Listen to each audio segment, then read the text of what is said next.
কি রে মাহিন, আমি এসব কি শুনতাছি? তোর জন্য নাকি পায়ে 100 মাইয়া দেখছে, তোর নাকি কাউরে পছন্দ হয় না। আসল ব্যাপারটা কি আমার একটু খুলে বলতো। আরে, ব্যাপারটা ওইরকম না। মেয়ে আমার পছন্দ হয় না, তাই আমি বিয়ে করি না। কি, তুই আবার আমার জন্য গটকালি করার জন্য আসছিস নাকি? হ, আমার তো খাইয়া লইয়া আর কোনো কাজ নাই। তোর জন্য আমি গটকালি করব?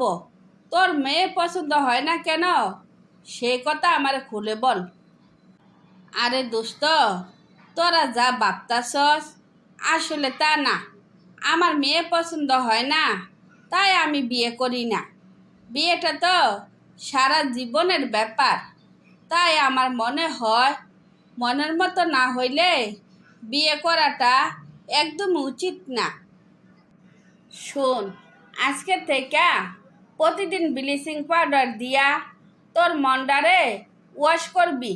যেদিন তোর মন ধুইয়া ফ্রেশ হইয়া যাইব, সেদিন দেখবি এক চান্সে তোর মেয়ে পছন্দ হইয়া গেছে। তাইলে একটা কাজ কর, একটু কষ্ট কইরা আমার 1 কেজি ব্লিচিং পাউডার কিনে দিয়ে যাইস। যেদিন ব্লিচিং পাউডার ইউজ করা শেষ হইব, সেদিন আমি তোর সাথে যোগাযোগ করব। তারপর তুই আমার জন্য মেয়ে দেখবি। দেখবি সেদিন আর মেয়ে আমার অপছন্দ হইব না। এই শালা, বয়স কি তোর যাইতে আছে নাকি আইতে আছে? আর কিছুদিন গেলে কি তোর কাছে কেউ মেয়ে বিয়ে দিব? সেই কথা কি তুই বুঝোস না? তুই কি ডিজিটাল যুগে আইসা আদিকালে দাদার মতো কথা বলছিস কেন? বিয়ে কি আবার বয়স আছে নাকি? আমার কথা না ভেবে এবার নিজের বিয়ের কাজটা শেষ কর, সেই ভালো। আমার জন্য মেয়ে ঠিক করা আছে। পরীর পরীক্ষা শেষ হইলে আমার বিয়ে কমপ্লিট। আমার বিয়ে নিয়া তোরা তো ভাবতে হইব না। এবার বল, পরীর বই নুরি রে তোর পছন্দ হয় কি না? তুই কি পাগল হইয়া গেছিস নাকি? দুনিয়াতে এত মেয়ে থাকতে আমি কেন নুরিরে বিয়ে করতে যাব? নুরিরে বিয়ে করলে তোর অসুবিধাটা কোথায় আমার একটু বুঝাইয়া বলতো। আমার মতে নুরির মতো কোনো মেয়ে হয় না, তাইলে ওরে বিয়ে করবি না কেন? নুরি সব সময় আমারে বাইয়া বইলা ডাকে, আমিও ওরে নিজের বোনের মতো মনে করি। তাইলে আমি তারে বিয়ে করব কিভাবে? ঠিক আছে, নুরিরে বিয়ে করতে হইব না। আমি কালকে মেয়ে দেখতে যাব। যদি ওই মেয়ে আমার পছন্দ হয়, তাহলে তুই ওই মেয়ে বিয়ে করবি। এটাই আমার শেষ কথা। সত্যি কথা বলতে, আমি একজনকে পছন্দ করি তো। যদি ওরে কোনো দিন পাই, তাইলে হয়তো আমি বিয়ে করতে পারি।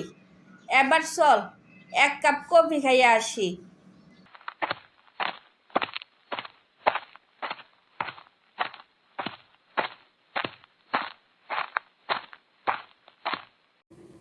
কি রে পিয়াস, তুই না আজকে মাহিনের জন্য মেয়ে দেখতে যাওয়ার কথা?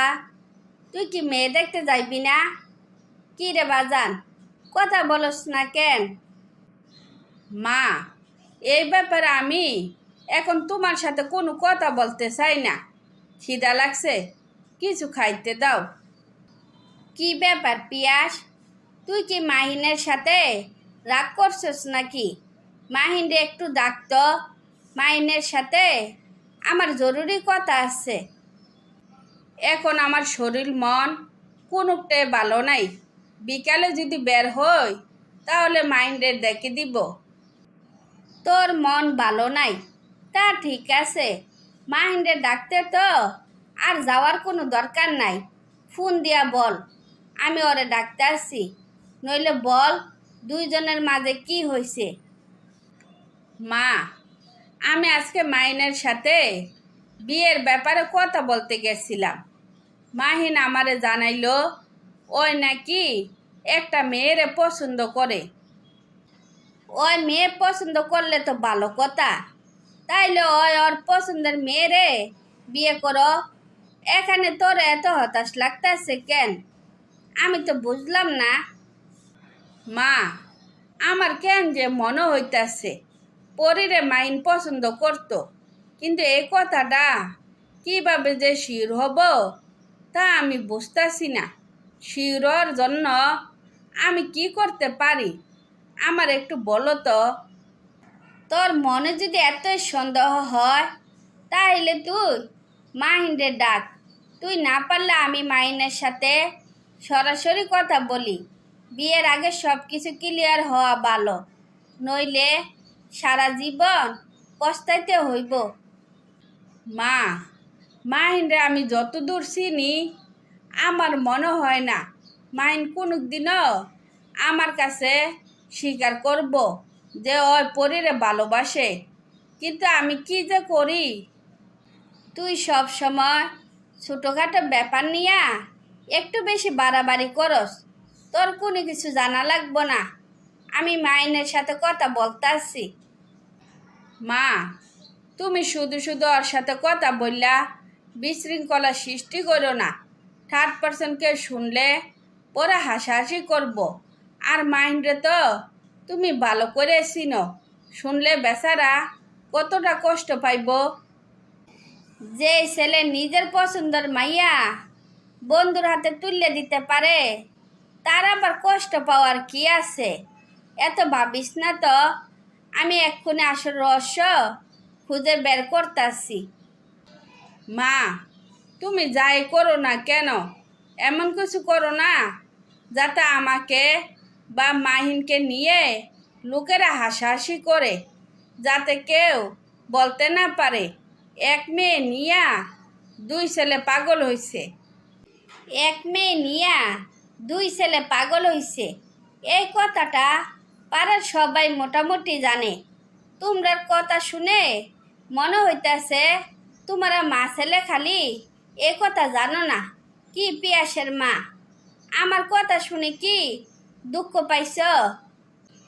এই তুমি চুপ করো তো, মা ছেলে এখানে কথা বলতাছি। তুমি কেন মাঝখান থেকে আমাদের মাঝে কথা বলতাছ আমি বুঝলাম না। তুমি শুধু শুধু রাগ করতাছ। আমি তোমাদেরকে খুশা মেরে কথা বলার জন্য এখানে আসি নাই। পরি আমারে পাঠাইছে যাতে তোমাদেরকে বুঝাইয়া বলি পরি মাহিন্দ্রে পছন্দ করে। মা, তোমাকে বলছিলাম না কোথাও যেন একটু ঝামেলা আছে, শেষ পর্যন্ত দেখলা আমার সন্দেহ কিভাবে বাস্তব হইল। যা বাজান, মাহিনের কান দুইটা ধইরা আমার কাছে নিয়ে আয়। তার দুইটা গালে 4টা থাপ্পড় দিয়া আমি জিজ্ঞেস করি জেনে শুনে এত বড় ভুলটা ওই কেন করলো। কি রে পিয়াস, আমি এসব কি শুনতাছি? তুই নাকি পরীর সাথে বিয়ে ক্যান্সেল করছস। ক্যান্সেল করার আগে তুই কি একবার ওর কথা ভাবছস যে সমাজের মানুষ ওরে নিয়ে যা হাসি ঠাট্টা করব? তুই বুঝবি কেমনে? তুই তো কোনো দিন কাউরে ভালোবাসস নাই। হ, তুই তো ঠিক কথাই বলছস, আমি কোনো দিন কাউরে ভালোবাসি নাই। তুই আমারে বলতো তুই ভালোবাসা কি করছস, বলবি বা কিভাবে? তুই তো আসলে একটা কাপুরুষ। আমি কাপুরুষ না, তুই আমার খুব পছন্দের মানুষ ছিলি, তাই জেনে শুনে আমি তোর কষ্ট দিতে পারি নাই। হইছে, আর কষ্ট পাওয়া লাগবো না। পরীর সাথে তোর বিয়ে হবে আর নুরির সাথে পিয়াসের বিয়ে হবে। কি দুই বাইরা ভাই এখন খুশি তো? তারপর দুইজনের বিয়ে হলে সবাই হাসি খুশিতে জীবনযাপন করতে থাকে।